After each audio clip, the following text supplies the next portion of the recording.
मक्का pact में बांग्लादेश, पहली बात तो वो जो तीनों जो हैं उनका ही कल डॉक्टर जयशंकर ने कही दिया कि भाई वो मक्का पैक्ट की रियलिटी तो देख लो क्या हुआ। देखो अब सर, ये क्यों मक्का ये पैक्ट मक्का जो है, पैक्ट में जाके क्या करेगा?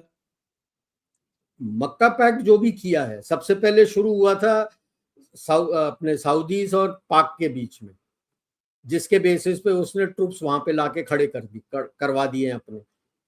लाना है उसने 25,000 8,000 ट्रुप्स दिए हैं उसने, F-16 भी आया, सब आया है। अब आप देख लो, ईरान से उसके ऊपर अटैक हुआ है, यमन से उसके ऊपर अटैक हुआ है हुतीस ने। Has he flown any F-16 to counter them? Nothing. और अभी यूएस पुश बैक कर रहा है on that international peace board for Gaza, उसमें 20,000 ट्रुप्स इसने भेजने। तो now that Turkey has also come into the fold, Turkey, अभी आप देख लो how the sequencing took place. पहले वो एसडीएमए होता है, the Saudi Arabia request for a deal with the Americans for a peaceful civilian nuclear agreement के लिए। एमओयू होता है बट कंडीशनल हो जाता है। ट्रंप कहता है कि you have to sign the Abrahams accord and recognize Israel, फिर आपके साथ हम डील करें।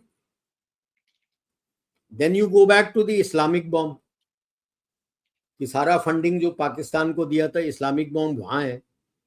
Then you connect to the fact that the complete nuclear industrial capacity of Iran has not been destroyed.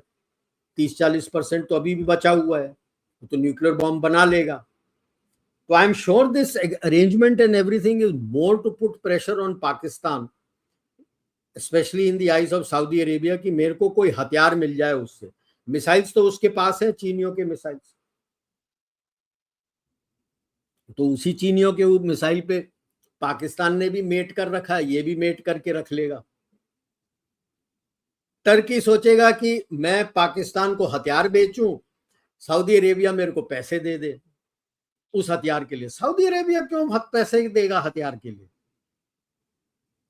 उसके तो वैसे ही वाट लगी हुई है अभी उसके इकोनॉमी की, इतने पैसे डुबा दिए उसने नियोम में, कोई बैक वापस पैसा उसके पास आया नहीं है।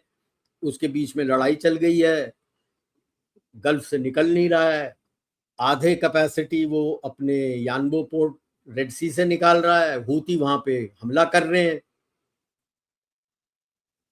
तो ये वही हो जाता है प्रेम चोपड़ा का स्टेटमेंट, नंगा नहाएगा क्या निचोड़ेगा क्या। तो इट्स इंटरेस्टिंग, कहानी बनाते हैं लोग कि Sunni NATO, this NATO, that NATO. अब सुन्नी नेटो मतलब लीड कौन कर रहा है? नेटो में तो one single person USA lead कर रहा था, इसको लीड कौन कर रहा है? टर्की और सऊदी अरेबिया का तो 36 का आंकड़ा है। सऊदी अरेबिया फील्स की मैं लीडर हूं सुन्नियों का, क्योंकि I am the owner of the Holi places, I look after the Holi places. Turkey wants to get back to their old Ottoman Turk Empire area, which was all this area. He wants to go back to those glory days. और पाकिस्तान सोचता है Saudi Arabia किस खेत की मूली है।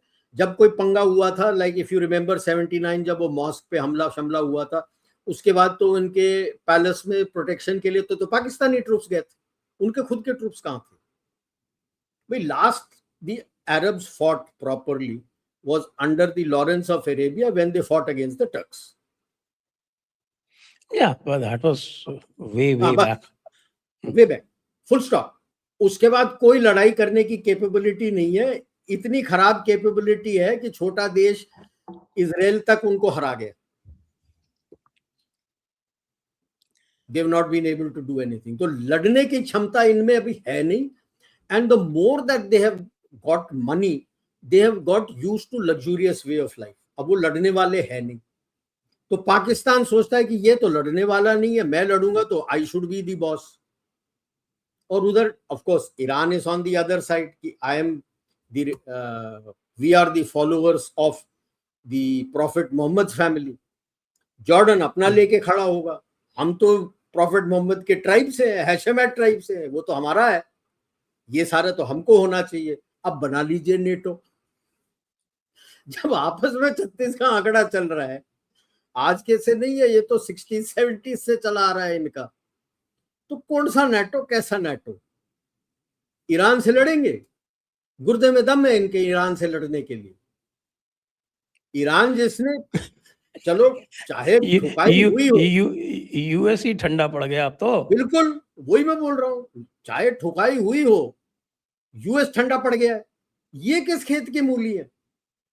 सुनने में बड़ा अच्छा लगता है, सुन्नी नेटो ना, सुन्नी है, कोई नेटो शेटो नहीं है, कुछ नहीं है काबिलियत, because NATO runs because of US. एक है जो पूरा कोऑर्डिनेट करता है, लड़वाता, ये कौन लड़ेगा?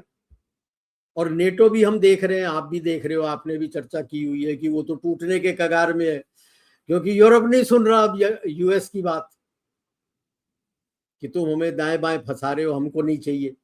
और वो बोल रहा है कि तुम कुछ नहीं करते हो तो मुझे नेटो की जरूरत नहीं है। तो this is that same already, और ये फिशर्स ऑलरेडी एग्जिस्टिंग है तीनों में, कि बाप कौन है।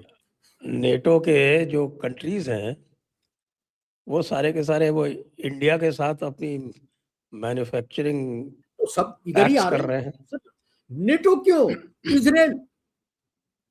इजराइल आ रहा है, जो उसका अपना आयरन डोम था जो यूएस में बनवाते थे, वो तो कहते कैपेसिटी है नहीं, हम यहाँ बनाते हैं। अब यूएस का भी यही प्रॉब्लम है ना sir, they have spent, whether you take interceptors, Tomahawk missiles, ये सारे कुछ ranging between 2 to 3,000 pieces they have spent, फूंक दिया है इस लड़ाई में।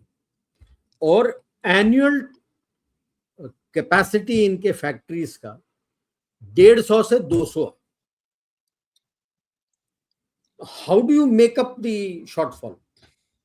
बीच में पॉज में थोड़ा इससे बनवाया, थोड़ा आपने यूरोप से निकाला, थोड़ा आपने कोरिया जापान से निकाल के लेके आए, फूंक दिया उसको भी। अब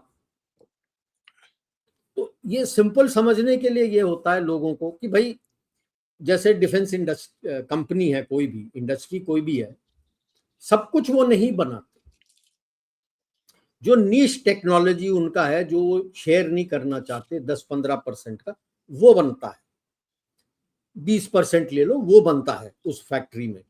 बाकी सब उनके एंसिलरीज या बाहर से वो लेके आते। तो फर्ज कर लो 20 एंसिलरी थे कोल्ड वॉर के टाइम में। अब आपका पूरा डिमांड लेटर से 1/5 हो गया, मतलब 4 या 5 एंसिलरी से आपका काम चल रहा था, क्योंकि इस तरह की आपको लड़ाई लड़नी नहीं थी। आपने स्मॉल वॉर्स, मतलब आपके स्मॉल आर्म्स वगैरह, उस पे मोटर शेल्स, ये आपके स्मॉल आर्म्स के जो राइफल पिस्टल, उसके सारे हथियारों में, उसमें आपने तैयारी कर ली, बाकियों को आपने छोड़ दिया।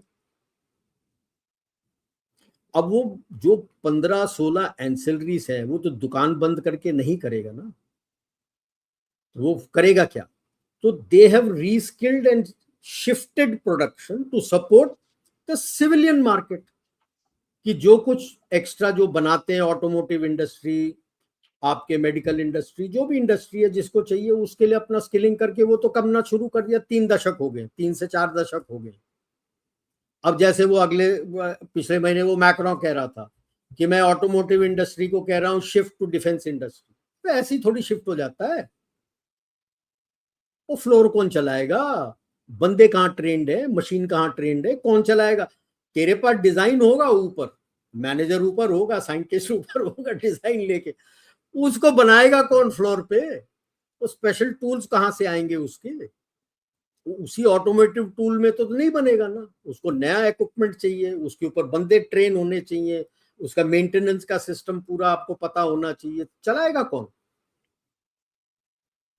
तो आप कूदते रहोगे कि मेरे को एक्स्ट्रा चाहिए, एक्स्ट्रा चाहिए, बट एक्स्ट्रा आपने खत्म किया था ना, कि कोल्ड वॉर खत्म हो गया तो छोटे छोटे लड़ाई चलेंगे।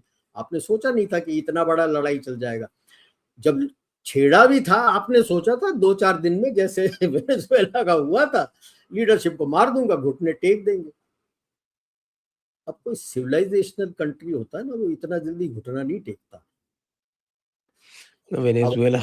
वेनेजुएला समझ बैठे हो, देख रहे हो कि हम क्या करेंगे।